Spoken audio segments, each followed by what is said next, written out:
네, 하나님 저를 불러주시고 모유 되시니 감사드립니다. 늘 언제나 저희에게 말씀을 사모하는 마음 허락해 주셔서 저희를 하여금 그 말씀을 따라 살아갈 수 있는 용기와 의지를 내려 주옵소서. 우리 안에 언제나 지를 향한 갈급함으로 해주시고 주님의 공의와 주님의 평화를 향한 배고픔 또한 허락하여 주옵소서. 그래야 우리가 목마르고 굶주린 자가 되어 주님 앞에 나아갈 수 있도록 우리를 축복 내려 주옵소서. 지금 모여서 같이 또 도마복음의 이야기를 나눕니다. 이 시간 함께 해주셔서 성경을 알아가고 주님을 알아가는 기쁨을 우리에게 내려 주옵소서. 이 시간 주님께서 함께 하실 걸 믿으며 예수 그리스도 이름으로 기도드립니다. 아멘. 아멘. 네, 자, 오늘은 도마복음을 해나가고 있습니다.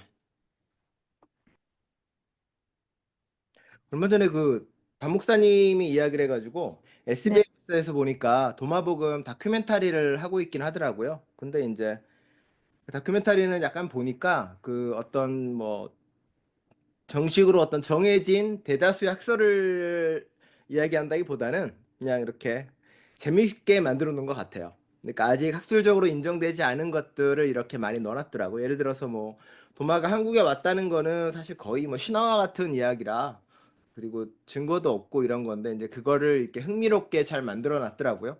예,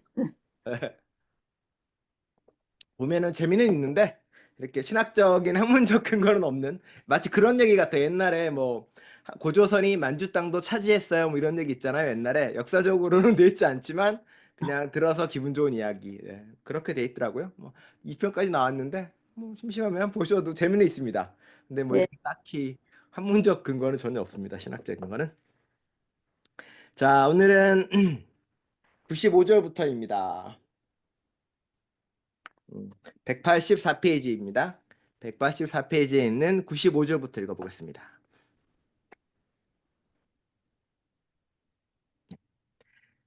예수께서 말씀하셨다. 돈이 있거든 이자를 받고 빌려주지 말고 돌려받을 수 없는 자에게 주어라입니다.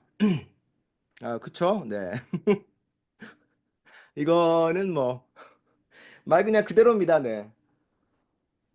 많은 비즈니스. 사람들은 돈이 있으면 이렇게 이자를 받고 돈을 빌려줘서 이렇게 더 많이 무언가를 쌓으려고 하는 거잖아요. 근데 그렇죠. 그쵸. 근데 이거가 이제 좀 복잡한데 어, 그 당시에 예수님 당시에는 돈을 빌려서 사업을 하거나 혹은 돈을 빌려서 무언가를 하려는 사람보다는 자기가 지금 배고프고 힘드니까 가서 돈을 빌려서 그걸로 이제 끼니를 해결하는 사람이 대부분인 거겠죠. 오늘날하고는 좀 다른 경우입니다. 그렇기 때문에 사실은 이제 여기 이야기하기는 돈이 있으면 그걸로 무언가를 하려고 할 생각하지 말고 돈으로 돈을 불릴 생각을 하지 말고 돌려받을 수 없는 사람, 그러니까 가난하고 힘든 사람들에게 나눠 주어라라고 하는 이야기입니다. 이건 뭐 다들 아는 이야기이기도 하는 거고요. 그래서 뭐 돈놀이하는 문제에 대해서는 늘 복잡한 문제이기도 하죠. 근데서 뭐 예수님 시대나 혹은 구약에도 마찬가지로 돈놀이하지 말라는 말도 써 있는 거고, 그리고 가난한 자에게 줘서 이자를 받아서 그걸로 또 수탈하지 말라고 이야기합니다.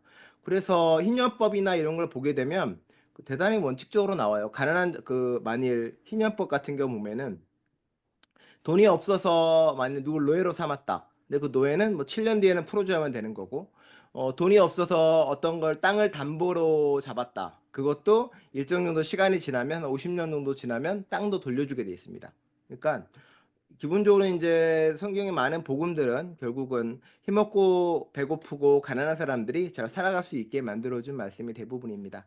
그 이유는 그 예수님이 하나님이 말씀하신 것처럼 너희가 원래는 이집트의 노예였다는 것을 이집트에서 가난한 하도급 노동주였다는 걸 기억해라라는 말씀을 가슴에 새기기 때문에 그렇습니다. 그렇기 때문에 돈을 벌든 뭐가 있든 간에 가난한 사람을 챙겨주고 그들을 보살펴야만이 그게 맞다라는 말씀인 거죠. 그거랑 연결될 수 있겠습니다. 다음 96절입니다. 예수께서 말씀하셨다. 아버지의 나라는 어떤 여인과 같으니라. 그녀가 적은 누룩을 가져다가 밀가루 반죽 속에 숨겨 그것을 큰 덩어리로 만들었느니라. 귀 있는 자는 들으라입니다. 마찬가지로 누룩에 대한 비유는 뭐 부정적으로나 긍정적으로 많이 나오기도 합니다. 근데 이건 이제 말 그대로 하나님의 나라를 아는 사람은 그 하나님 나라를 가지고 세상을 좀 더 풍요롭게 그리고 질적으로 변화시킨다는 이야기를 하는 겁니다. 제가 예전에 그런 얘기 들었잖아요. 그 이슬람의 코란을 보면은 코란에 이런 말이 있다고요. 그 동네에 이슬람 교도가 한 명 있으면은 그 동네에는 굶주리는 사람이 아무도 없어야 된다라는 게 교리라고요. 이슬람 교인이 있는데도 그 마을에 배고프거나 굶주린 사람이 있으면, 끼니를 거르는 사람이 있으면 그 이슬람 사람은 교인이 아니다라고 이야기하는 겁니다. 그러니까 그런 거죠. 그 그리스도인은 그 이 누룩처럼 세상을 질적으로 바꾸는 사람들이고 책임을 지는 사람들이라는 이야기입니다.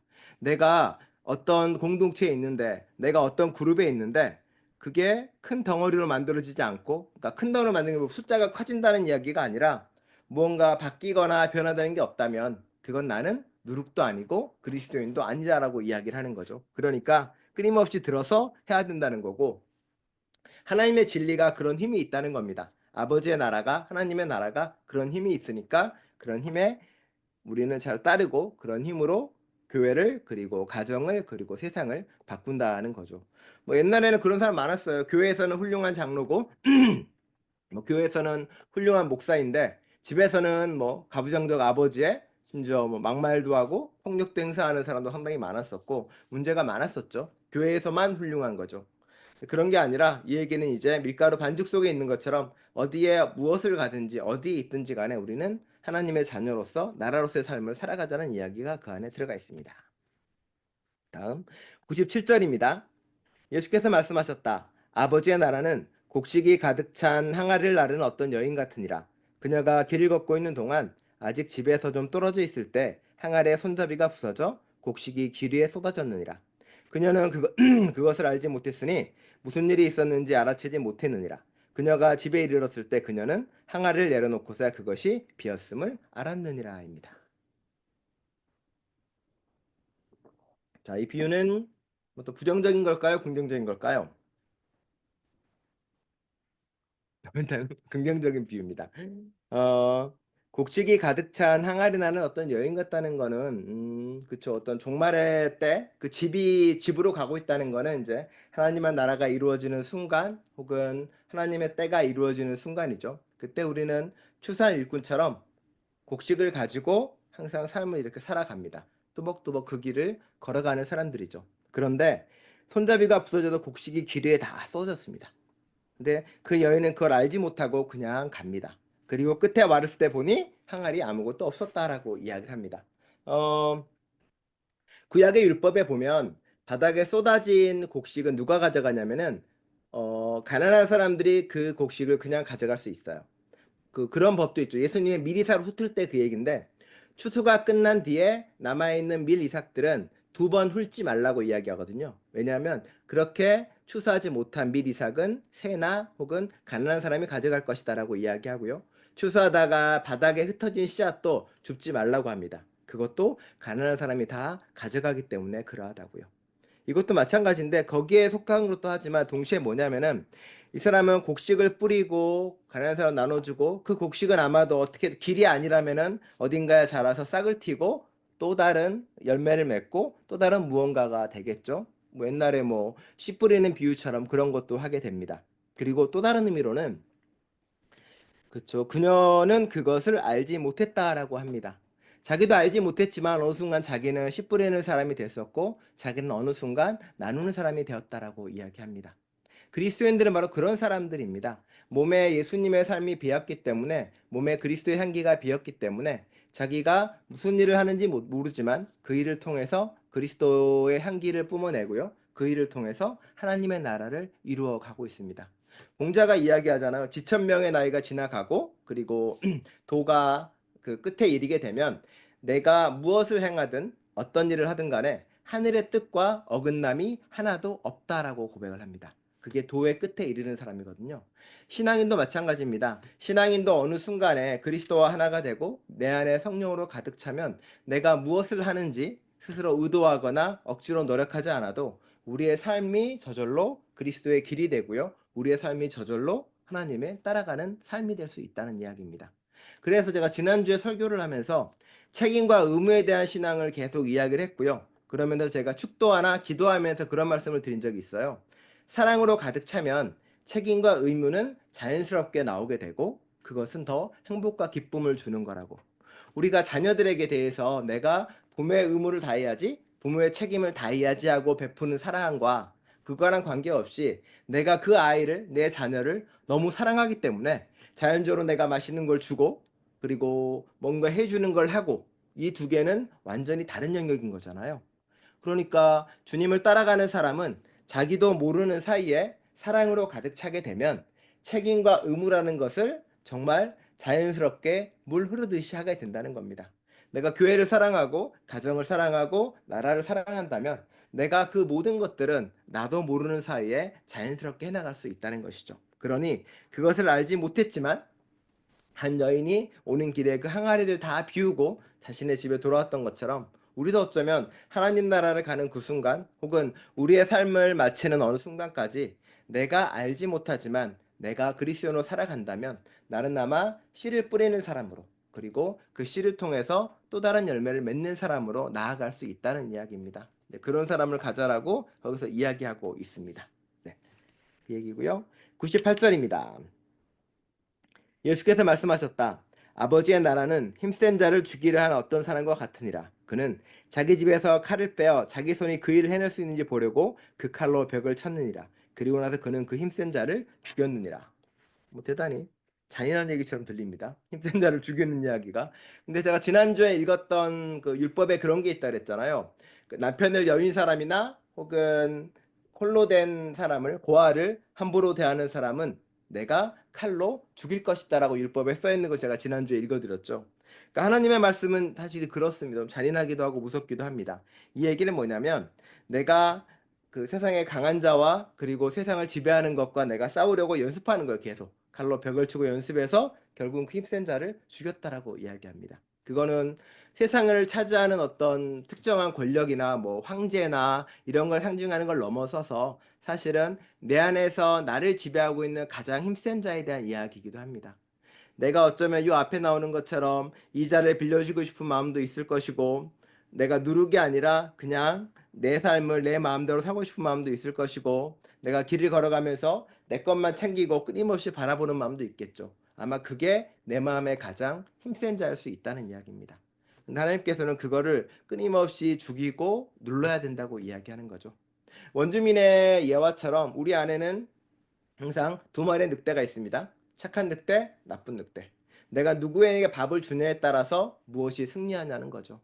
내가 악한 일을 하면서 나는 연약해서 어쩔 수 없다거나, 내가 잘못된 일을 하면서도 인간의 한계라서 어쩔 수 없다고 말을 하긴 하지만 사실은 그렇지 않습니다. 그거는 자기가 그 약한 모습에 핑계를 대는 것이고, 그 약한 거에 자기가 자꾸 합리화를 주기 때문에 그렇게 되는 겁니다. 내가 죄인이라는 고백은 내가 그렇게 하지 못해서 회개하고 돌이키고 잘못하고 다시 또 회개하고 돌이키면서 올바른 길을 가려고 해야 된다는 거죠. 그래서 우리는 끊임없이 칼을 빼고 연습하는 겁니다. 벽을 치면서 내가 이기려고 연습하고 내가 승리하려고요. 신앙은 어쩌면 평상시에는 별 도움이 안 될 수도 있습니다. 삶의 모든 순간에 신앙이라는 것은 별 도움 없이 일상을 살아가게 할 수도 있겠죠. 하지만 강해지고 굳건한 신앙은 내가 삶의 어떤 어려운 순간에 봉착하거나 삶의 어떤 결단의 순간에 봉착했을 때 우리로 하여금 그것을 이겨나가게 하거나 혹은 거기서 올바른 선택을 하게 도와주는 존재라는 겁니다. 그 길을 가야 된다고 이야기하고 있습니다. 그 다음 99절입니다. 제자들이 그에게 말했다. 당신의 동생들과 어머니께서 밖에 계시나이다. 주님께서 그들에게 말씀하셨다. 내 아버지의 뜻을 행하는 여기 있는 자들이 내 형제여 어머니니라. 그들이 내 아버지의 나라에 들어가리라. 이건 이제 우리가 이미 알고 있는 말씀이죠. 누가 내 형제고 누가 내 어머니냐. 내 말을 듣고 행하는 사람이 내 형제고 내 어머니다라고 이야기합니다. 또 말씀하셔요. 내 아버지의 뜻을 행하고 행하는 여기 있는 자들입니다. 그러니까 결국은 예수님이 형제라고 부르는 자들은, 어머니라고 부르는 사람들은 아버지의 말을 그대로 듣고 행하는 사람들입니다. 듣고 가버리는 게 아니라, 다음 주에 이제 이번 주에가 산상변화주일인데 설교회 하겠지만, 산상변화주일에서 베드로가 우리 여기 산에서 천막 3개 짓고 살아요라고 이야기할 때 하늘에서 음성이 들려죠. 이는 내 사랑하는 아들이고 너희는 그의 말을 들어라라고 이야기합니다. 이 들어라가 그냥 소리만 들으라는 얘기 같죠. 그 말을 순종하고 따르라고 몇 번 강조하고 있습니다. 그러니까 예수님의 모든 말씀은 지식으로 아는 거라던가 그래 좋은 말이야라고 끝나는 게 아니라 체화가 돼서 나에게 그렇게 살도록 가야 된다라고 이야기하는 겁니다. 그런 사람만이 하나님의 나라에 들어갈 수가 있습니다. 그런데 우리는 늘 언제나 두려운 마음으로 떨리는 마음으로 삶을 살아가는 거죠. 내가 과연 그렇게 잘 살아가고 있는지, 내가 과연 그렇게 잘 지내고 있는지. 불안과 두려움이 아니라 삶을 살아가면서 늘 언제나 나를 돌아보는 반성과 성찰, 회개의 신앙으로 살아간다는 이야기입니다. 그거는 불안과 두려움과는 조금 다른 이야기이기도 합니다. 내가 최선을 다한다면 불안하거나 두려워할 까닭이 없는 거겠죠? 그래 우리도 행하는 그리스도인으로 살아가자라고 말하고 있습니다. 그다음 100절의 말씀입니다.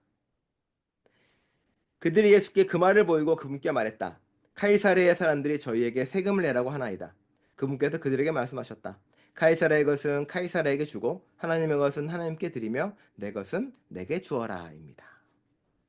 자, 이건 비슷한 예가 있죠. 그 세금에 나와 있는 거 환전하면서 이야기 나오는 건데 사람들은 이걸 종종 볼 때마다 늘 이야기하죠. 아, 그래 예수님께서 세금 내란 이야기인가 보다. 혹은 예수님께서 어떤 권력을 인정하고 권력을 잘 순종하라는 일인가 보다라고 오해하기도 합니다만 다시 말씀드리지만 이렇게 해야죠. 카이사의 것은 카이사에게 하나님의 것은 하나님에게 내 것은 내게라고 이야기합니다. 이 세상에 모두가 다 하나님의 것입니다. 그렇죠? 하나님의 것이 아닌 게 없는데 카이사의 것이 어디 있겠습니까? 그러니까 신앙에 있는 사람은 듣는 거예요. 아, 그렇구나. 하나님의 것을 돌려줘야 되겠구나. 그런데 신앙이 부족한 사람들이나 혹은 왕의 밑에서 충성하는 사람들은 어떻게 들릴까요? 그들에게는 아, 이것도 황제의 것, 저것도 황제의 것.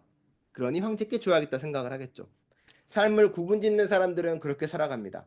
자신의 정치와 경제 생활을 신앙과 구분짓고 살아가면 경제의 이익은 자기한테 주고 정치적 이익은 자신의 정치적 생각을 따라가는 거죠. 그리고 신앙은 신앙 따라 살아간다고 이야기합니다. 근데 그렇지 않죠. 모든 게 다 하나님의 것이라고 고백하는 그 순간 정치, 경제, 문화 그 모든 것을 하나님의 기준에 따라 살아가는 거죠. 지난주에 얘기했지만 내일이 투표일이죠. 투표할 때도 마찬가지입니다. 사람들 중에서 누가 하나님의 말씀에 가장 맞는지, 누가 하나님 보시기에 가장 좋은지, 누가 가난하고 힘든 자를 위하는 건지, 누가 정의를 말하는지 하고 이야기하는 겁니다. 그게 이제 그 가이사의 것은 가이사에게 말하는 이야기이기도 하고요. 그래서 이 말씀은 뭐 똑같은 복음에 똑같이 써 있기도 합니다. 자, 95에서 100까지 했고요. 혹시 뭐 질문 있으시거나 궁금한 거 있으시면 물어보시기 바랍니다.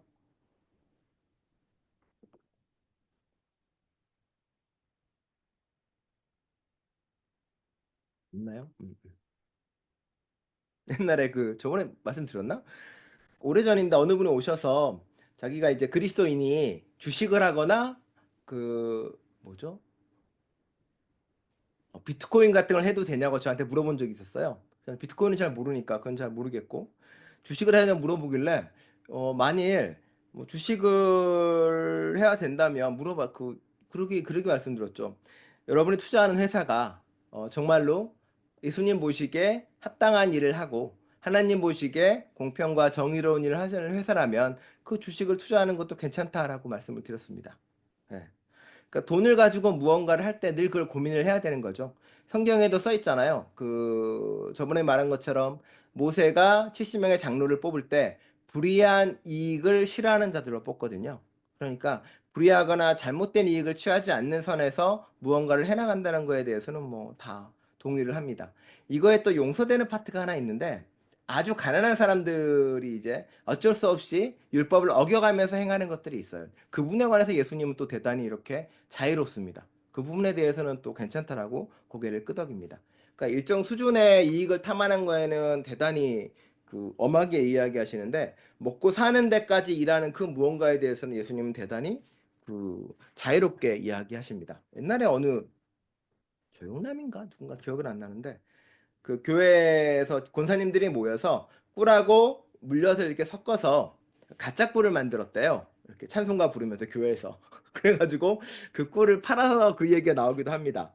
근데 그거 같은 경우는 정말로 이렇게 생계 때문에 하는 어쩔 수 없는 가난한 사람들의 일이기 때문에 그것까지 정죄하거나 그러지 않습니다. 그리고 그들이 그걸로 취하는 이익이라는 게 겨우 생계비 정도이기 때문에 그거에 대해 뭐라 하진 않고요. 정말로 그걸 넘어서서 이익을 추구하기 위해서 불의한 걸 행하는 것은 엄하게 이야기하고 있습니다.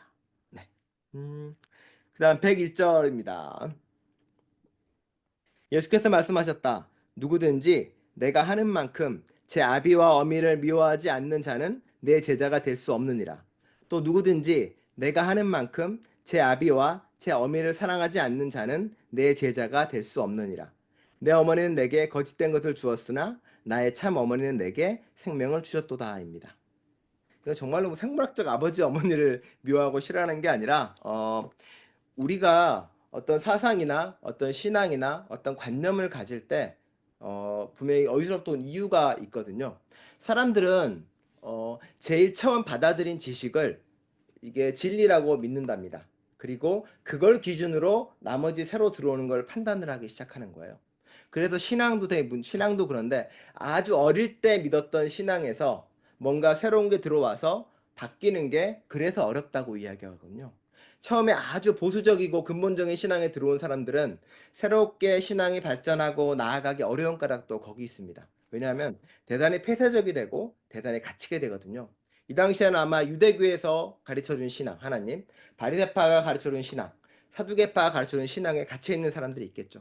그 사람들에게는 이제 새로운 무언가가 예수의 진리가 들어올 수 없는 겁니다.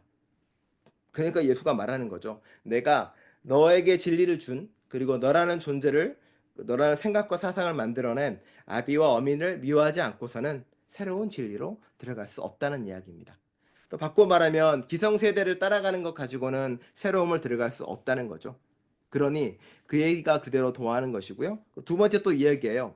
내가 하는 만큼 제 아비와 제 어미를 사랑하지 않는 자는 내 제자가 될 수 없다라고 이야기합니다. 그렇죠. 미워하면서 동시에 사랑해야 된다는 이야기입니다. 미워한다는 것은 내가 거기로부터 탈출하기 위해서 내가 거기로부터 멀어져야 된다는 것이고요. 사랑한다는 것은 지금 또 이 사람들에게 내가 다시 구원을 해야 되고 그 사람에게 다가가서 변화를 만들 수 있는 존재가 되어야 된다는 겁니다. 그러니까 미워하면서 동시에 사랑하는 존재가 되어야 되는 거죠. 그러면서 이제 나아갈 수 있다라고 이야기합니다. 우리도 마찬가지입니다. 우리도 원수가 있고 싫어하는 사람이 있어요. 그리고 거기로부터 그 미워한다는 거는 바꿔 말하면 내가 원수나 어떤 그 사람을 미워하거나 증오하는 그 마음으로 내가 벗어나야 된다는 것이고 동시에 또한 사랑한다는 뭐냐면은 벗어났으면 이 원수를 용서하든지 이 원수가 구원받을 수 있게 도와주는 데까지 나아가야 된다고 이야기하는 겁니다. 그러니까 주님의 진리는 떠남과 다시 돌아옴에 대한 이야기이기도 하고요. 또 미워하고 사랑하는 것이 같이 전개되어야 된다고 하는 이야기이기도 합니다. 세상으로부터 벗어나기 위해서는 미워야 되지만 세상을 구원하기 위해서는 다시 돌아와야 되는 게 바로 우리의 모습이라고 말씀하고 있습니다. 자, 그렇고요. 그러니까 교회에 올린 거 좋은 것 같아요. 사람들이 보고 읽고 이렇게 하니까 됐고요. 자, 됐습니다. 방금 보냈고요. 그것 때문에 렌트 또 뭐 연락 와가지고 바로 달라 그래서 했습니다. 야. 그 다음에 그 101장에 이제 그런 이야기 오고요. 그 세상에 대한 미워하고 사랑에 같이 가야 된답니다. 그 다음 102절입니다. 102절. 여호와께서 말씀하셨다. 바리새인들에게 화 있을지니 저들은 소 여물통에서 잠자는 개와 같아서 자기도 먹지 않고 소들도 못 먹게 하느니라입니다. 이것도 뭐 그 바리새파들 비판할 때 그 얘기했죠. 열쇠를 주고 그 앞에 앉아가지고 다른 사람도 못 들어오게 하고 못 나가게 한다. 본인도 먹지 못한다라고 이야기를 하고 있습니다. 그러니까 잘못된 가르침을 전하는 사람들은 그 자기도 결국은 못하고 남들도 못 먹게 하고 남들도 구원의 길에 이르지 못하게 하는 거죠. 앞에 이야기했던 것과 결국 이어지는 거죠. 그 세상을 미워하는 것, 그 세상 자체가 바리새파 사람들이 그 당시 유대교를 태어나게 한 사람들이고 만들게 한 사람들이니까 이제 거기에 대한 이야기를 쭉 다시 해주고 있는 겁니다. 그러니 뭐 잘못된 걸 아는 사람들은 그리고 잘못된 가르침 아는 사람들은 자기만 문제가 아니라 다른 사람까지도 구원을 못 가게 한다는 거죠. 그러니까 결국은 끊임없이 자기를 돌아보는 것 외에는 방법이 없는데 바리새파 사람들은 자기가 옳다고 완전히 믿었던 사람들이기 때문에 그게 잘 안 된 사람들이라고 이야기를 하고 있습니다. 우리도 마찬가지죠. 내가 옳다는 거에 나만 옳거나 내가 옳다는 거에 빠져버리면 더 이상 앞으로 나아가지 못합니다. 바리새파 사람들도 사실은 당시에는 의로운 사람이었거든요. 그래서 예수님이 말하잖아요. 너희가 바리새파 사람만큼 의롭지 않으면 너는 천국에 들어가지 못한다라고 예수님도 이야기하시잖아요. 그러니까 그 당시에 바리새파 대단히 의로운 사람이었고 그럼에도 불구하고 자신의 의에 갇혀 있었기 때문에 문제가 발생했다라고 이야기를 합니다. 우리는 그렇지 말아야 된다라고 생각을 하는 거고요. 103절입니다. 예수께서 말씀하셨다. 도둑이 들어올 것을 아는 자는 복이 있나니 그가 일어나 자기 영지의 사람들을 불러 도둑들이 오기 전에 스스로 무장하느니라입니다. 그렇죠? 네. 이 말도 뭐 성경에 나오는 말이기도 합니다. 그렇죠? 내 마음이, 내 믿음이, 내 신앙이 어떻게 사라지고 어떻게 없어질지를 아는 사람들인 거죠. 세상은 언제든 나로 하여금 내 신앙을 저버리고 다른 걸 선택하게 많이 합니다. 내 안에 선한 마음도 없어지게 하고요. 내 안에 사랑하는 마음도 쉽게 없어지게 합니다. 금방 분노하게 하고, 금방 짜증내게 하고, 금방 화내게 만들어 버리죠. 그걸 아는 사람들이니까 우리는 늘 언제나 그걸 준비하고, 그리고 마음에 스스로 무장을 하는 거죠. 아까 이야기한 것처럼 힘센 자를 위해서 칼을 준비하는 사람과 같다라고 이야기하잖아요. 힘센 자는 어쩌면 내 안에 있는 구원을 뺏으려는 사람들이고 내 안에 있는 평화나 혹은 내 안에 있는 무언가를 그 구원의 모습들을 가져가는 사람들이 생각할 수 있는 거죠. 그러니까 그거를 끊임없이 지키려고 무장하고 애써야 된다는 겁니다. 그 구원은 뭐 한 번 받았으면 끝이야 뭐 이런 말 교리돼 있었거든요. 아, 예수 믿고 고백했으면 구원은 받았으니까 더 이상 무언가는 필요 없어. 나는 구원받은 사람이야라고 말하는 사람도 있거든요. 그건 교리적으로 여러 가지 이유가 있긴 한데 여기서는 그러지 않는 거죠. 늘 준비하고 늘 마음을 다잡으면서 신앙생활을 해나간다고 말하고 있는 겁니다. 네. 그다음 104페 104절입니다. 그들이 예수께 말했다. 오소서 오늘은 기도하고 금식하사이다. 예수께서 말씀하셨다. 내가 무슨 죄를 범했거나 어디서 패배했느냐. 그러나 신랑의 신방을 떠나면 저들로 하여금 금식하고 기도하게 하라입니다. 이것도 뭐 아는 얘기죠. 예. 금식하고 하는 것 자체가 그 당시에 율법의 일이었고요. 그 율법을 지켜나가는 게 맞지만 하나님께서나 예수님의 삶에서는 그 하나님과 더불어 사는 삶을 잔치라고 이야기합니다. 큰 잔치상이고 행복인 거거든요. 아까 이야기한 것처럼 내가 사랑을 베푸는 거고 가난한 자와 음식을 나누는 거고 당연히 그런 거니까 거기는 행복한 잔치상과 같은 거겠죠.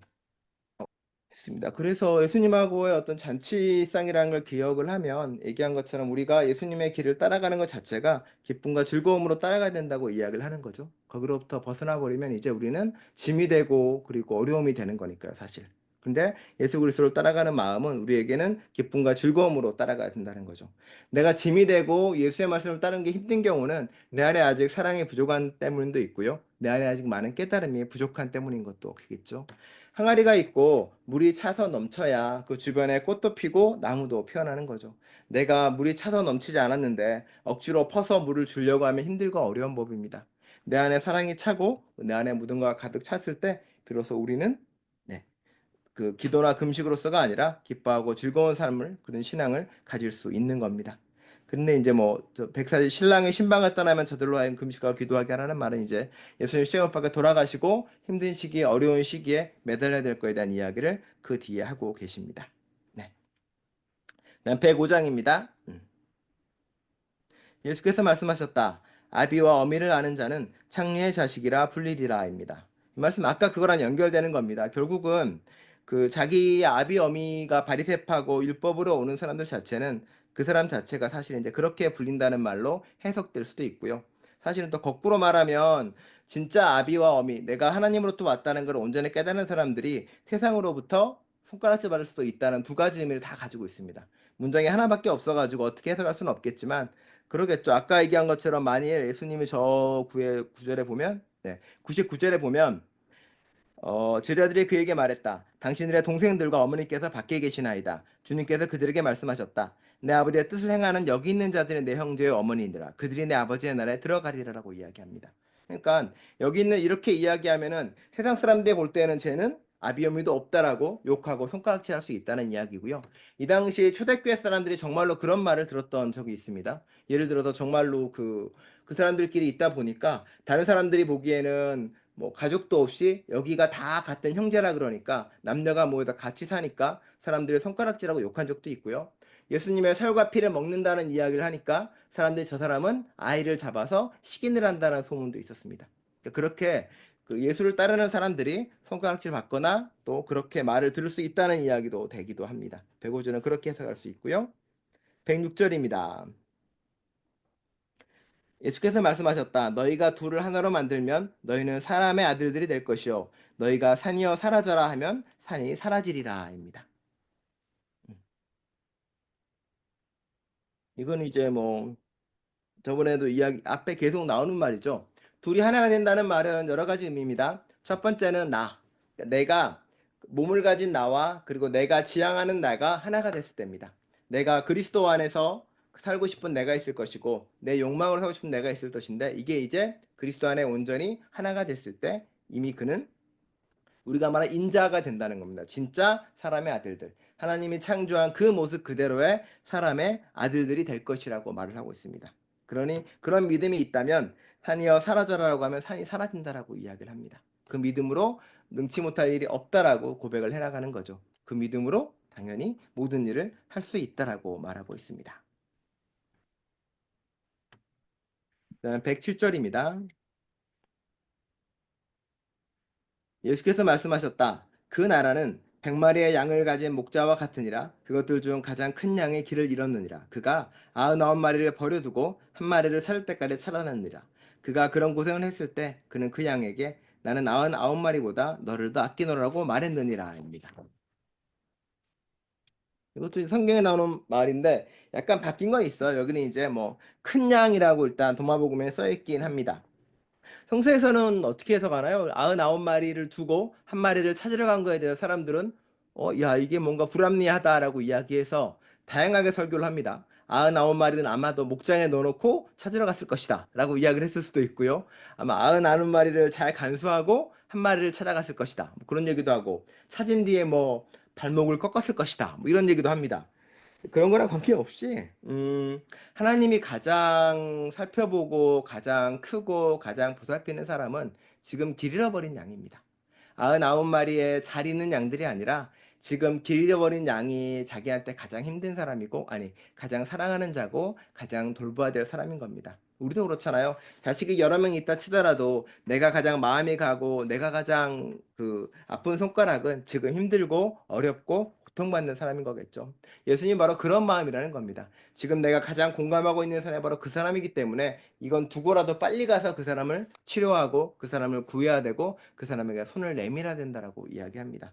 그러면 그 사람한테 가가지고 야, 왜 99마리를 왜 버려뒀으라고 말하면 안 되는 거죠. 그들의 마음 가운데는 이 한 마리가 가장 눈에 밟히는 사람이기 때문에 그렇습니다.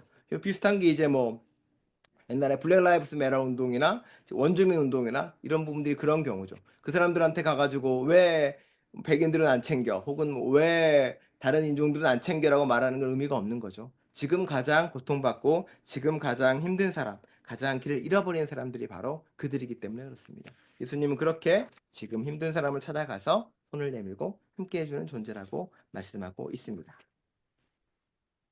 자, 101번부터 107번절까지 뭐 궁금하시거나 혹은 알고 싶다거나 혹은 이해가 안 된다거나 이해해 주시기 바랍니다. 그러니까 그 가이사의 것은 가이사에게 그런데 예. 그게 모두가 하나님 것도 뭐 어떻게 가이사의 걸 어떻게 구분해냅니까? 없습니다. 그러니까 이 사람이 물어보는 건 뭐냐면 그 당시 그 본문에 보면 이런 말 나와요. 금화에 그 황제가 새겨져 있거든요. 그러니까 예수님을 시험에 들게 하려고 들어오는 거예요. 이 사람이 만일 가이사에게 세금을 내라 그러면은 그 당시 유대 독립운동 사람들한테 그러니까 잘못되는 거죠. 유대 독립운동 사람들이 보기에는 반대되는 말을 한 거니까 이 사람은 친로마파야라고 말할 수 있는 거고요. 아니면 내지 마라라고 말을 해버리면 이 사람 로마에 반대하는 사람이니 또 법으로 잡아갈 수 있는 거거든요. 그 질문을 그렇게 한 거예요. 그 사람들은 예수를 시험하기 위해서. 근데 예수는 이제 정확하게 이야기를 하는 거죠. 가이사의 것은 가이사에게, 하나님 것은 하나님에게. 그건 정말로 내 신앙과 내 듣는 거에 따라서 정답을 찾아갈 수 있는 사람들인 거죠. 그러니까 이걸 물어본 유대인들도 답을 못하는 거예요. 왜냐하면 모두가 다 하나님의 것이란 거를 본인도 알고 있기 때문에 예수의 말에 반박했다가는 자신의 신앙 자체도 완전히 다 잘못된 걸로 하나님으로 벗어나는 걸로 알게 되기 때문에 그러합니다. 그래서 가이사의 것은 없습니다. 정확히 얘기하면 지금도 그렇고요. 음. 또 질문 받습니다.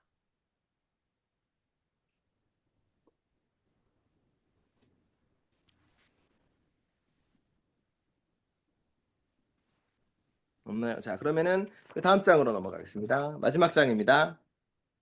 186페이지입니다.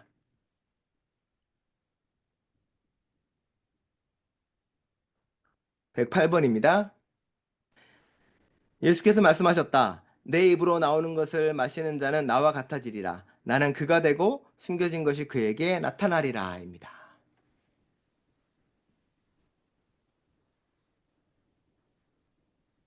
자, 이거는 뭐 다 쉽게 아는 이야기죠. 예. 예수님께서 나오는 건 뭘까요? 주님의 입에서 나오는 말씀인 거죠. 말씀을 가지고 그 말씀을 그대로 사는 겁니다. 어쩌면 또 바른 말로 하면 그 말씀에서 나오는 생명의 숨결이 될 수도 있고요. 예수님이 성령을 받으라 그러면서 숨을 불어넣은 것도 나오거든요. 후하고. 그게 성령이 될 수도 있고요. 성령이 될 수도 있고 진리도 될 수도 있지만 그게 내 안에 들어오면은 주님과 같아진다라고 고백을 합니다. 그 말씀대로 내가 살아간다면 혹은 그가 내뿜는 성령을 가지고 내가 온전히 받아들이게 된다면은 나는 주님이 될 수 있고 숨겨진 것이 그에게 나타난다고 이야기합니다. 내가 깨닫지 못했던 것, 내가 알지 못했던 놀라운 지혜가 내 안에 들어와서 나로 하여금 주님의 길을 따라 살 수 있게 하는 존재가 된다라고 말씀을 하고 있는 겁니다. 네, 이렇게 했고요. 109절입니다. 예수께서 말씀하셨다. 그 나라는 자기 밭에 숨겨진 보물이 있으나 알지 못하는 사람과 같으니라.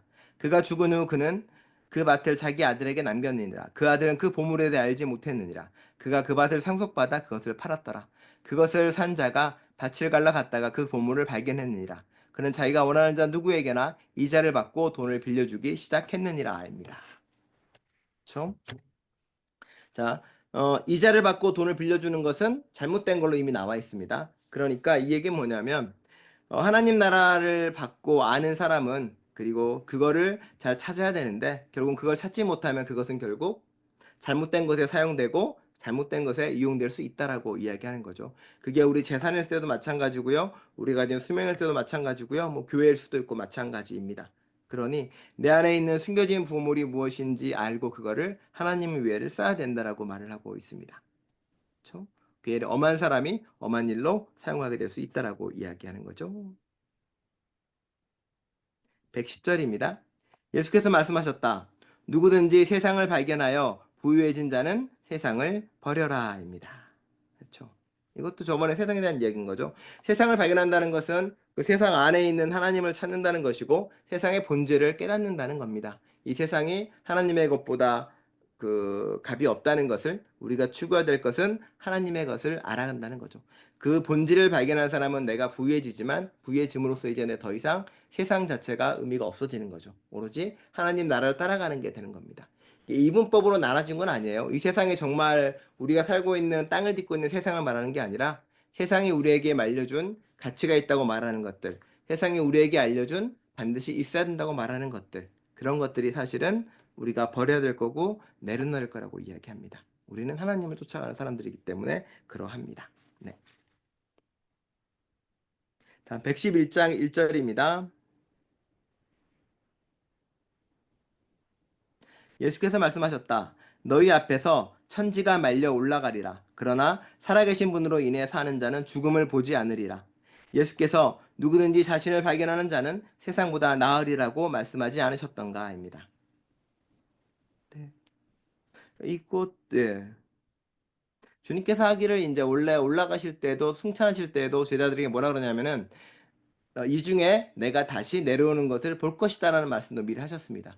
그 의미는 그냥 예수님이 진짜로 이렇게 내려오는 재림에 대한 이야기가 아니라 예수님을 통해 이루어지는 하나님 나라를 경험하고 만나게 될 것이라는 이야기를 하고 있는 거거든요.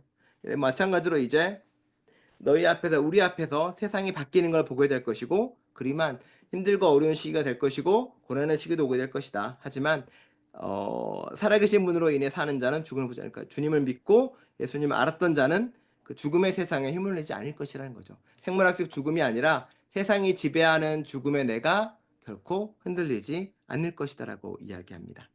그래 다시 한 번 말합니다. 누구든지 자신을 발견하는 자는 세상보다 나으니라입니다. 내가 어떤 존재인지 내가 하나님의 창조물이고 피조물이며 구원받은 자라는 것을 발견한 사람만은 세상보다 훨씬 나은 존재랍니다. 그래서 성경도 이야기하죠. 한 사람의 생명이 세상보다 귀하다라고 이야기하는 게 바로 거기에 있는 겁니다. 그래서 112절에 이렇게 이야기합니다. 예수께서 말씀하셨다. 영혼에 의지하는 육체에 화 있을진저 육체에 의존하는 영혼에 화 있을진저입니다. 이거는 뭐 아까 얘기한 것처럼 둘이 하나가 되지 못하는 거죠. 육체는 육체대로 영혼은 영혼대로 살아가고 둘이 하나가 되지 못하는 겁니다. 그러니 그냥 온전하게 삶을 살아가지 못하는 거죠. 육체는 영혼을 따라가지 못하는 삶이 되는 거고 영혼은 또 육체에 의지하고 그 욕망을 따라 살아가는 삶에 대한 이야기이기도 합니다. 말씀대로 살지 못하는 것 그리고 자신의 욕망에 따라 사는 삶이 둘 다 화가 있을 거라고 말씀하고 계십니다. 113절입니다. 그분의 제자들이 그분께 말했다. 그 나라는 언제 오나이까? 예수께서 말씀하셨다. 그 나라는 기다린다고 오지 않으리라. 그것은 여기 있다거나 저기 있다고 말할 일도 아니니라. 오히려 아버지 나라는 지상에 펼쳐져 있으나 사람들이 보지 못하는도다. 예. 이것도 이제 얘기하는 그 말씀이죠. 우리는 항상 뭐 종말의 때, 뭐 이렇게 임박한 그 파루시아라는 때를 기다리기도 합니다만 기다린다고 오지 않는다라고 이야기합니다. 그리고 여기 있다 저기 있다 공간적으로도 말할 수 없다고 말하는 겁니다. 그건 뭐냐면 아버지의 나라는 지상에 펼쳐져 있는데 사람들이 보지 못한다라고 이야기하고 있습니다. 그 나라는 얘기했지만 사랑하는 공동체 내에 존재하는 것이고요. 진리를 따라 사는 사람들 내에서 존재하는 겁니다. 내가 이 사람하고 사랑의 관계를 맺을 때 그곳이 바로 하나님의 나라입니다. 내가 교회에서 하나님을 따라 사는 사람들끼리 모여서 이야기 나누고 그 삶을 살아갈 때 그곳이 바로 하나님 나라다라고 말합니다. 그런데 그 나라를 우리는 보지 못하는 사람들이 있는 거죠. 그 나라 내 눈이 어둡고 내 귀가 들리지 않아서 찾지 못한다라고 말합니다. 114절입니다. 시몬 베드로가 그들에게 말했다. 마리아가 우리를 떠나게 하자. 여인은 생명을 받기에 합당치 아니하도다. 예수께서 말씀하셨다. 나 자신이 그녀를 남자로 만들기 위해 그녀를 이끌리니 그녀도 너희 남자를 닮아 살아있는 영이 되리라. 자신을 남자로 만드는 여인마다 하늘나라에 들어가리라입니다.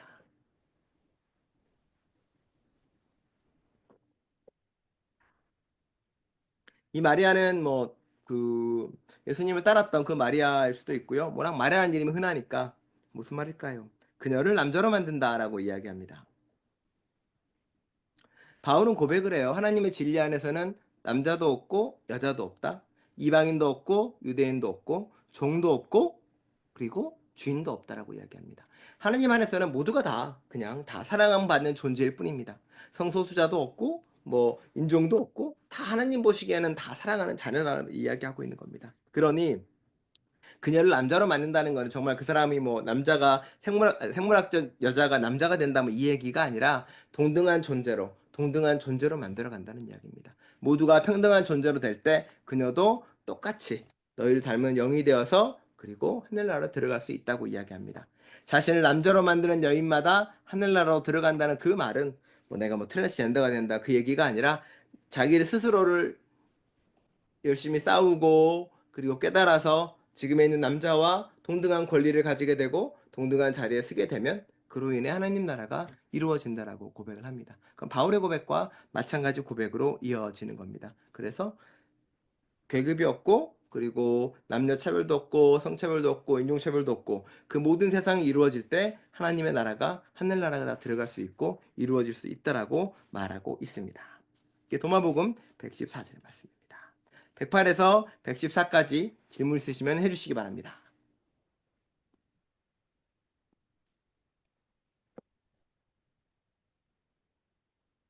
살아있는 영이라는 게 되게 중요한 말씀입니다. 내 안에 그리스도의 영이 있는데, 내 안에 성령이 있는데, 그게 살아있다는 것은 그 그리스도의 영이 성령이 내 안에서 역사해서 나로 하여금 무언가를 하게 만들 때 살아있다라고 이야기합니다.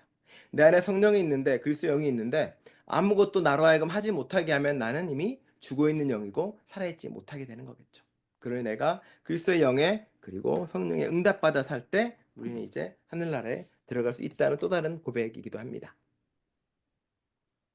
사실 그래서 이 백지사제뿐만 아니라 역사적으로도 그 과거에 시몬 베드로 그러니까 마리아가 부활의 첫 증인이 되잖아요. 부활의 첫 증인이 되고 나갑니다. 그리고 부활의 첫 복음을 전하는 기회 돼서 사실은 마리아를 중심으로 한 여성 교회도 있었다라고 전해지고 그리고 베드로는 이제 아마 그와는 좀 대립되게 만들어졌던 교회 같아요. 야고보 교회도 있고 있긴 하지만 야고보 교회는 도마복음이나 다른 교회에서 역사를 보면은 가난하고 힘든 사람들의 교회를 많이 만들었고 바울은 이방인이었고 베드로는 이제 다양한 사람들이 모였던 것 같은데 그 베드로 교회가 이제 수장성을 가지기 위해서 여러 가지 일을 겪으면서 그 베드로를 따르는 교회가 가장 파워가 세졌던 것 같아요.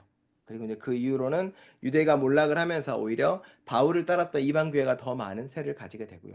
그러면서 이제 그 교회의 어떤 모습이나 신앙들이 약간씩 그런 쪽으로 이제 흘러가게 됩니다. 그래서 종종 이 도마복음뿐만이 아니라 다른 복음서에도 보면 종종 이제 서로 간에 약간의 갈등이나 이런 모습이 드러나는 것도 상당히 많이 나와 있습니다.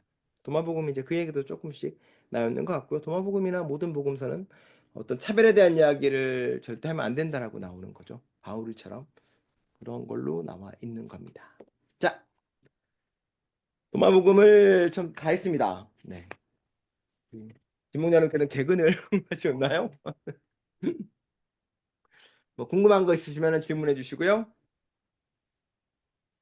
아까도 이야기했지만 TV에서 SBS에서 하고 있어요. 도마복음. 근데 얘기한 것처럼 이게 신학적인 관점에서 정확하게 한다기보다는 그냥 대중 다큐멘터리로서 즐겁게 볼 수 있게 만들었더라고요. 그러니까 뭐 윤석열 교수나 몇몇 교수가 도마복음의 갈릴리 쪽을 많이 하고 있는데 학계에서 인정받거나 그러진 않아요. 학계에서 인정받은 건 아니고요. 이제 약간 제야학자 같은 느낌인 거고 뭐 아까 했던 것처럼 고조선이 만주를 가지고 있어요 정도의 어떤 약간 신화적인 게 좀 짙어서 네. 재미는 있으니까 보시면 재미는 있더라고요. 네. 네. 도마복음 궁금한 거 있으신가요? 권사님, 장로님, 목사님, 네. 없으신가요? 아, 다음에는 네, 다음 주부터 또 한 주 쉬고 또 다른 걸 하든지 또 찾아보도록 하겠습니다. 아, 이게 끝이에요? 도마복음? 도마복음은 이게 끝이에요. 되게 짧아요. 네. 114까지 해서 끝나고요. 네. 이거 위에는 뭐 어디 갔지? 나가 한마디 문서가? 그러니까 이게 도마복음이 간단간단하게 쓰여 있어요. 그쵸. 예. 그리고 네. 이게 사실은 뭐 성경이랑 80에서 90%가 비슷한 내용이라서요. 다만 어록이라는 거 가지고 있는 것도 있고 또 이게 있으면 우리가 이제 다른 성경 아까도 얘기했지만 성경은 우리가 어릴 때부터 많이 봤고 그리고 설교를 많이 들었기 때문에 알게 모르게 선입견들이 많이 있거든요. 해석할 때는 네. 항상 그 관점에서 많이 보게 되고 하지만 도마복음이 이제 선입견 없이 보게 되니까 좀 자유롭게 해석하려고 하는 생각도 가지게 되고 또 동시에 이걸 보면서 다른 성경에서 복음서에서 뭐라고 이야기했나 생각하고 고민도 하게 되거든요. 그러면서 하다 보면은 성경을 읽는 트레이닝과 훈련이 좀 되죠. 그래서 좀 의미가 있는 거기도 합니다. 이거 외에 뭐 다른 것도 있긴 한데 그거는 뭐 별로 도마복음 정도는 그래도 좀 볼만한데 다른 거는 좀뭐 마리아 복음서, 뭐 베드로 묵시록 이런 거는 그냥 딱 재미로 읽기 좋지 어떤 가치는 별로 없거든요. 예. 네. 그럼 기회가 되면 뭐 어디 갔지? 항상 찾아. 예. 거기 보면 저번에 말한 것처럼 뭐 마리아 복음서 보면은 예수님 어릴 때 이야기가 나오거든요. 네. 예수님 어릴 때 이야기 보면은 뭐 진흙으로 새를 만들었던 이야기도 나오고요. 그리고 진흙으로 새를 만드니까 마리아가 말려요. 아직은 너의 때가 이르지 않았으니 하지 말라고. 뭐 이런 것도 나오고. 예, 근데 신빙성이 없어서 그런 거는 다 이제 외경으로 빠져버린 거죠. 위경으로. 예. 도마복은 비슷하니까 사람들이 좀 연구도 하고 많이 이제 보려고 하는 경향이 있어서 저도 한번 살펴봤습니다. 다음에는 좀 이제 다른 걸로 또 즐겁게 하도록 하겠습니다. 혹시 뭐 하고 싶은 성서 본문이 있다거나 뭐 하고 싶은 주제나 이런 게 있으신가요? 여기 계신 분들은? 여기 계신 어, 분들이 주로 오시니까. 아까 저 97절 네. 이제 읽으셨는데 이제 여인이 이제 항아리에 곡식을 담아 가지고 오, 예. 흘렸다 그랬잖아요. 네네. 그리고 지금 목사님 설명을 해주시니까 음, 이제 알았는데 그냥 그렇게만 만약에 읽으면 예, 예. 왜냐하면은 예수님이 예수님 당시에 그 추수 끝난 뒤에 이제 가난한 사람이나 고아를 맞아요, 위해서 맞아요. 예. 죽지 말고 놔두라고 이제 한 거하고 같은 맥락으로 말씀을 하셔서 그렇죠. 예. 안 들으면은 그냥 이거 거기 쓰인 대로만 읽어버리면 뭐 홀로 버린 것은 홀로 버렸겠지 뭐 그렇게 생각하지. 맞아요, 맞아요.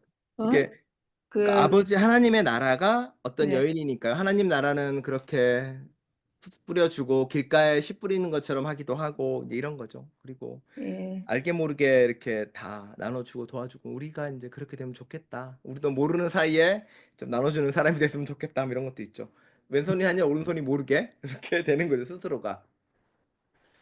그러니까 오른손이 한 일을 왼손이 모르게 하라는 것도 사실은 그런 의미인 거예요. 내가 선을 예, 베풀고 옳은 일을 하더라도 그것을 음, 기억하지 마라라고 음, 이야기하는 거거든요. 그렇죠. 근데 이제 그 성경에 있는 거는 조금 상세하게 좀 써 있죠. 맞아요.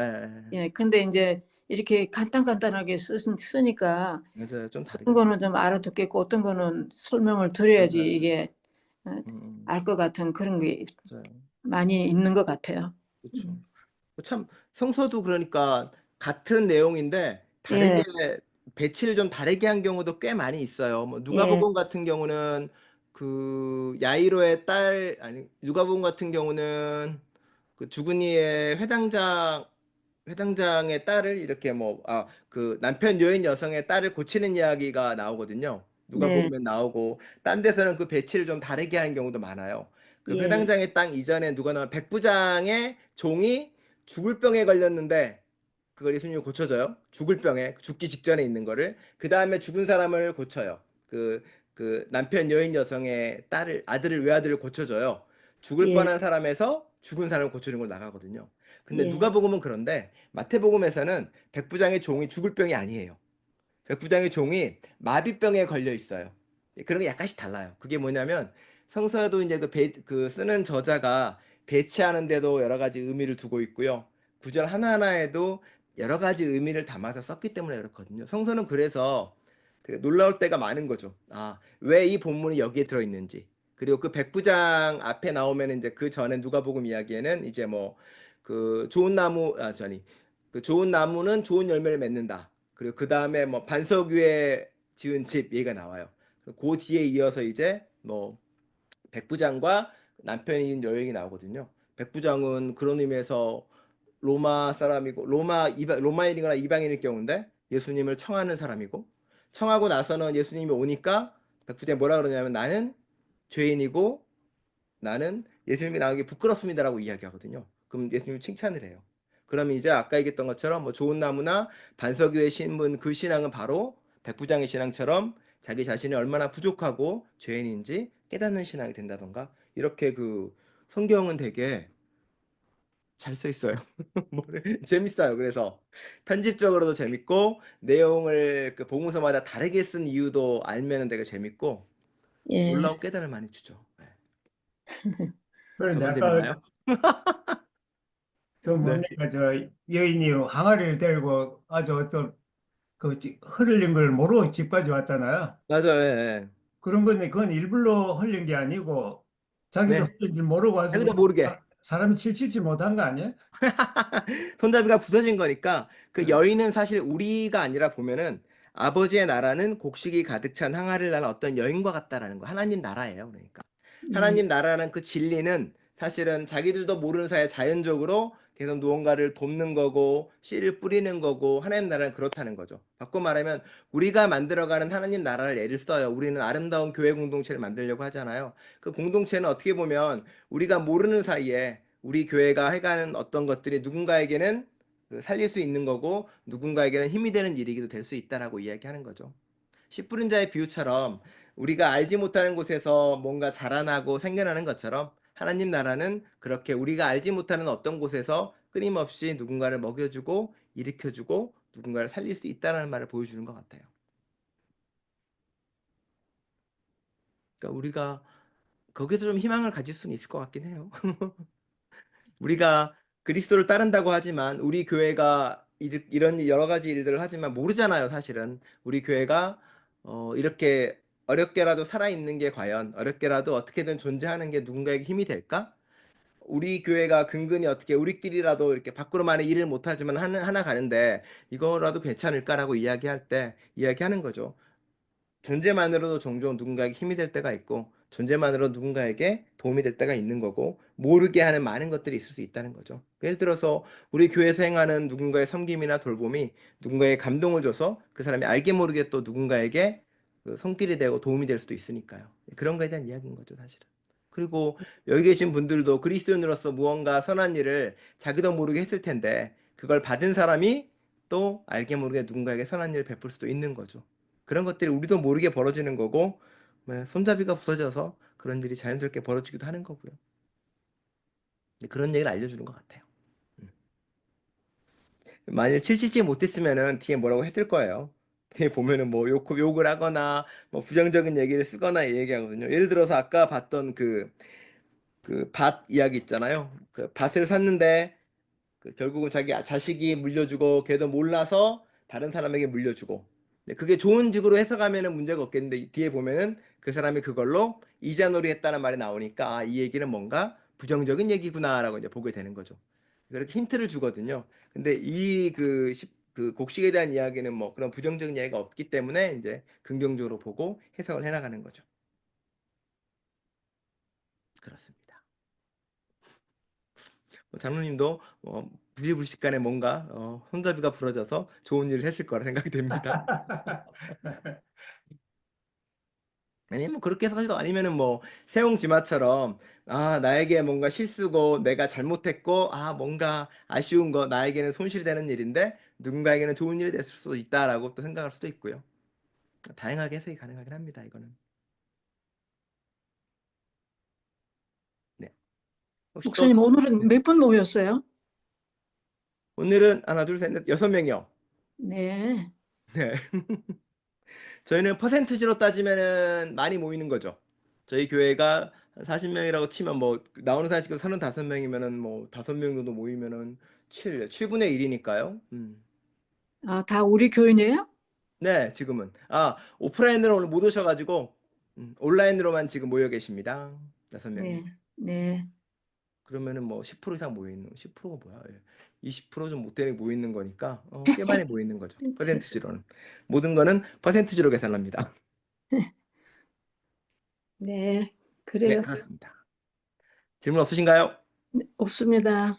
다음에 또 하고 싶은 거 있으시면 말씀해 주세요. 어떤 복음서를 좀 읽고 싶다, 아니면 어떤 책을 함께 하고 싶다, 어떤 주제로 하고 싶다, 그러면은 해볼게요.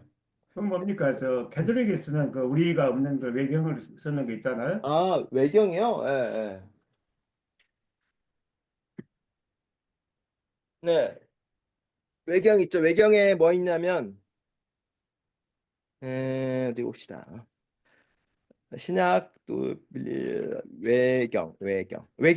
외경이 1, 2, 3, 4, 5, 6, 7, 8, 1, 2, 3, 4, 5, 6. 네. 토비트서, 유디서, 에스겔, 지혜서, 집회서, 바룩서, 다니엘서 중에 세 가지가 더 들어갑니다만 마카베오 상하가 이렇게 있습니다. 이게 이제 외경이라고 하는 거죠. 사실 외경도 카톨릭에서도 외경 가지고 설교 잘 안 해요. 왜냐하면 굳이 뭐 다른 부분도 많은데 외경으로 굳이 잘 하진 않습니다. 외경 한번 읽어보고 싶으신가요? 뭐 궁금해서 한번 물어본 거죠. 뭐. 아, 그런 가치가 있는지.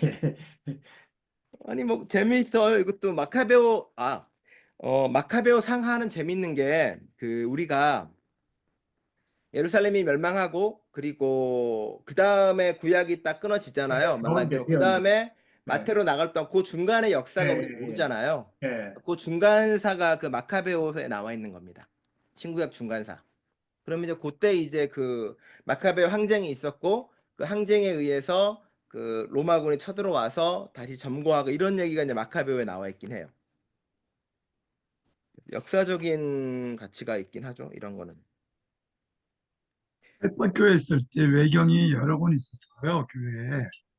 공동문의 성서가 예, 예. 음, 근데 이사 올 때 사라졌나요? 원래 말씀드렸잖아요. 이게 왜 공동 번역이냐면은 당시에 카톨릭이랑 개신교 신학자들이 모여서 우리 함께 우리 같은 기독교니까 같은 성서를 쓰자 그래가지고 모여서 공동 번역 성서를 같이 번역을 한 거예요. 번역을 했는데 그래서 천주교는 그걸 쓰는 거고 개신교는 워낙 교파가 많다 보니까 이걸 딱 보니까 번역을 이제 너무 원문 중심으로 하다 보니까 언어가 익숙하지 않는 거예요. 그래서 개신교는 우리는 안 쓰겠다 그래가지고 빠져버린 거예요. 그래서 그냥 공동 번역은 천주교만 쓰게 되는 거죠. 네, 네, 네. 아쉽게도. 대신 지금도 그 대한성서공회 들어가 보시면 성서 계속 번역을 새로 많이 하고 있어요. 제가 예배 때 쓰는 새한글 성경이 요새 이제 가장 최신 번역서고요. 그전에는 새 번역, 그다음엔 개역 개정, 그다음 뭐 이런 식으로 쭉 나와 있죠. 그 대한성서공회에서 새로 번역해서 계속 책을 내고 있습니다. 네. 기회가 되면 이제 저희도 한번 올해는 새한글 성경을 좀 한국에서 주문을 좀 받아서 교회에서 쓰던지 좀 하면 좋을 것 같아요. 그렇습니다. 그러면 한번 저도 고민을 한번 해보고요. 뭘 같이 읽으면 좋을지 해가지고 다음 주 나눠드리도록 하겠습니다. 한 주 쉬고. 네. 자, 그럼 기도하겠습니다. 네. 하나님 늘 언제나 주님의 말씀을 사모합니다. 우리 안에 늘 성령이 깨어있고 주님의 진리가 깨어있기를 바라는 그 마음으로 늘 언제나 따로 시간을 내어 모여서 함께 성경을 읽고 말씀을 듣고 나눕니다. 우리의 마음 한가운데 언제나 진리를 함께 해주셔서 그 진리를 따라 살아갈 수 있는 능력 내려 주옵소서. 흔들리지 않고 주님의 붙잡을 수 있는 능력 또한 내려 주옵소서. 그 모든 것에 주님이 함께 하실 걸 믿으며 예수 그리스도 이름으로 기도드립니다. 아멘. 아멘. 오늘도 수고하셨습니다. 도마부모 하느라 수고하셨습니다. 고생하셨고 네, 고맙습니다. 주일에 수고하셨습니다. 뵙겠습니다. 주일에 네. 뵐게요. 네. 안녕하세요. 네.